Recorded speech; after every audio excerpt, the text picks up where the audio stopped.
परी राही से कहती है, डांस का पहला राउंड अहमदाबाद में ही होगा, जो हमारे लिए एक बड़ा फायदा है।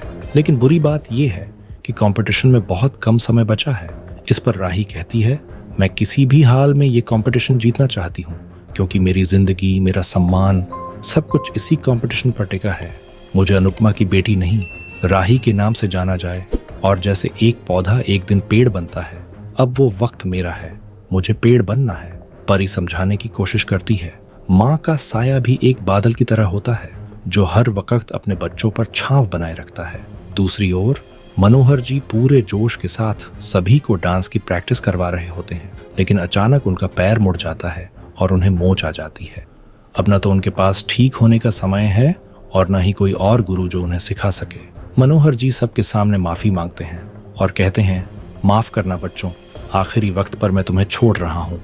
रीटा मायूस होकर कहती है, जब भी एक कदम आगे बढ़ने की कोशिश करो, किस्मत 2 कदम पीछे खींच लेती है।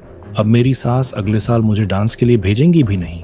वैसे एक छोटी सी बात बताऊं, आजकल बिजनेस या फ्रीलांसिंग करने वालों के लिए GST return, ITR filing, MSME registration, सब कुछ इतना कॉम्प्लिकेटेड हो गया है, कहीं एक्सपर्ट्स की गाइडेंस ना हो तो छोटी सी गलती भी बड़ा फाइन बन जाती है।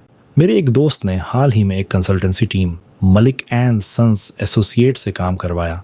16 साल का एक्सपीरियंस, हर काम टाइम पर, बिना किसी कंफ्यूजन के। जीएसटी हो, बुक कीपिंग या आईटीआर, सब कुछ एक ही जगह से स्मूथली हैंडल हो गया। काम प्रोफेशनल भी था और अफोर्डेबल भी।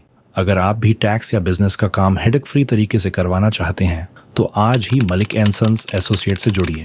जीएसटी रजिस्ट्रेशन सिर्फ 499 रुपए में और मंथली जीएसटी रिटर्न फाइलिंग केवल 299 रुपए में, वो भी एक्सपर्ट द्वारा। और ये डिस्काउंट तभी मिलेगा जब आप हमारा कूपन कोड SALS50 यूज करोगे।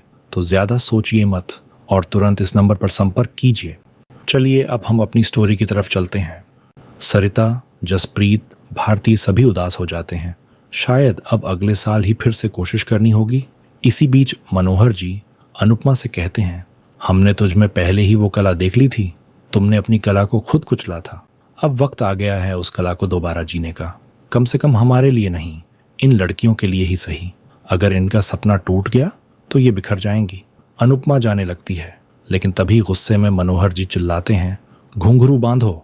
और फिर अनुपमा वो घुंघरू थाम लेती है।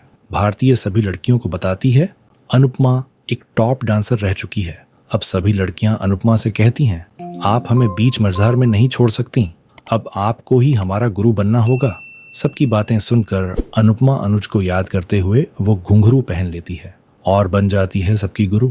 दूसरी ओर प्रेम राही के लिए जूस का गिलास लेकर आता है और कहता है, तुम क्लासिकल डांस करो, उसमें तुम परफेक्ट हो। और घुंघरू भी लाकर देता है। लेकिन फिर वो कहता है, क्या तुम बिना अनुपमा के क्लासिकल कर भी पाओगी? राही को गुस्सा आ जाता है और वो कहती है, मैं अकेले ही करूंगी, मुझे किसी की जरूरत नहीं। प्रेम मुस्कुरा देता है, क्योंकि गुस्से में ही सही राही हर बार अनुपमा को याद करती है। प्रेम भगवान से दुआ करता है, हे कान्हा, बस राही के मन से अनुपमा के लिए ये नफरत खत्म कर दो। अब दोनों, राही और अनुपमा, अपनी अपनी जगह पर क्लासिकल डांस की प्रैक्टिस शुरू कर देती हैं। आपको क्या लगता है, इस डांस कंपटीशन में कौन जीतेगी, अनुपमा या फिर राही?